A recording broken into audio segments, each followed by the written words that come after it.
नसीब के लिखे पर मैं भरोसा नहीं करता, मेरे पास मेहनत की कलम है, अपना नसीब में खुद लिख लूँगा।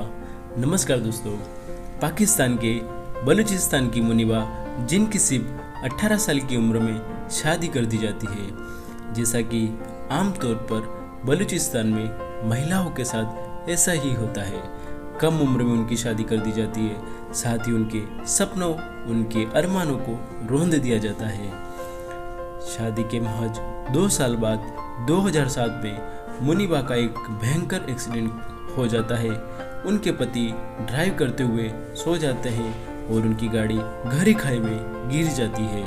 मुनीबा के पति तो खुद कार से बाहर आ जाते हैं, पर मुनीबा वहीं कार के नीचे दबी रहती है। कुछ समय बाद मुनीबा को कार के नीचे से निकाला जाता है और वहां से हॉस्पिटल ले जाया जाता है। वहां रिपोर्ट में सामने आता है कि मुनीबा जिंदगी भर के लिए पैरालाइज्ड हो गई है। उनकी रीढ़ की हड्डी टूट चुकी है, उनके बाहें, कंधे, कॉलर बोन और रिब केस टूट चुकी है, उनके लीवर और फेफड़े भी क्षतिग्रस्त हो चुके हैं। इस कारण से डॉक्टर कहते हैं कि कंधे व बाह की चोट की वजह से वह अब कभी पेंटिंग नहीं कर पाएगी। स्पाइन में लगी चोट की वजह से वह कभी नहीं चल पाएगी। और सबसे दर्दनाक शौक यह देते हैं कि स्पाइनल कॉर्ड में लगी चोट की वजह से वह अब कभी बच्चे को जन्म नहीं दे पाएगी। साथ ही जब इन हालातों में उनके पति जब उनका साथ देना चाहिए था, वह तब मुनीबा को तलाक देने का फैसला करते हैं। इतनी सारी मुसीबतें एक साथ आने के कारण मुनीबा तन और मन दोनों से टूट चुकी होती है। तब मुनीबा अपनी माँ से पूछती है कि ऊपर वाले ने मेरे साथ ऐसा क्यों किया है, तो उनकी माँ के पास कोई जवाब नहीं होता है। कई बार तो वो खुद से ही पूछती है कि आखिर वो जिंदा ही क्यों है। पर ऐसे हालातों में भी मुनीबा हमेशा हौसला बनाए रखती है। कुछ दिन बीत जाने के बाद मुनीबा अपने भाई से कहती है कि वह अस्पताल की चारदीवारी में घुट रही है, वह पेंट करना चाहती है और इन मुश्किल हालातों में भी वह पेंट करती है। वह किसी से बिना कुछ कहे अपने एहसासों को कैनवास पर उतारती है और लोग आते हैं, तारीफ करते हैं, पर किसी को भी इसके पीछे का दुख नजर नहीं आता है।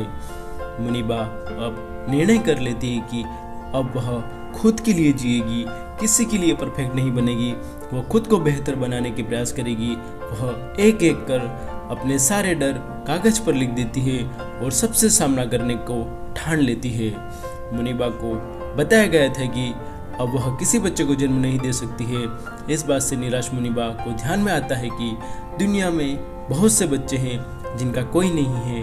वह तय करती है कि वह रोने के बजाय इन बच्चों को गोद लेगी। तब वह 2 दिन के बच्चे को गोद ले लेती है। मुनीबा व्हील चेयर पर बैठकर वो कर दिखाती है जो हम सामान्य शरीर होते हुए भी नहीं कर पाते हैं।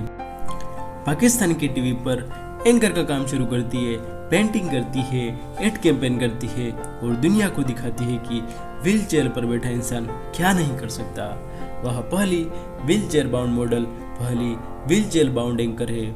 मुनीबा मजारी को पाकिस्तान की पहली फीमेल यूएन गुडविल एम्बेसडर बनाया जाता है। बीबीसी की 100 मोस्ट इंस्पिरेशनल वुमेन की लिस्ट में शामिल किया जाता है। मुनीबा की कहानी हमें यह सिखाती है कि हमारे पास सब कुछ है, फिर भी हम अपने कंफर्ट जोन में रहते हैं, कोई रिस्क नहीं लेना चाहते, इसी इंतज़ार में बैठे रहते हैं कि बिना मेहनत किए सब कुछ मिल जाए। पर यहाँ हम मुनीबा के जीवन से यह सीख ले सकते हैं कि मंजिल मुश्किल तो क्या, धुंधला साहिल तो क्या, तन्हा ये दिल तो क्या, ये हौसला कैसे झुके, ये आरज़ू कैसे रुके। दोस्तों, आपको ये वीडियो पसंद आया हो तो चैनल को सब्सक्राइब, वीडियो को लाइक एंड शेयर जरूर करें। मिलते हैं अगले वीडियो में, तब तक के लिए जय हिंद, वंदे मातरम।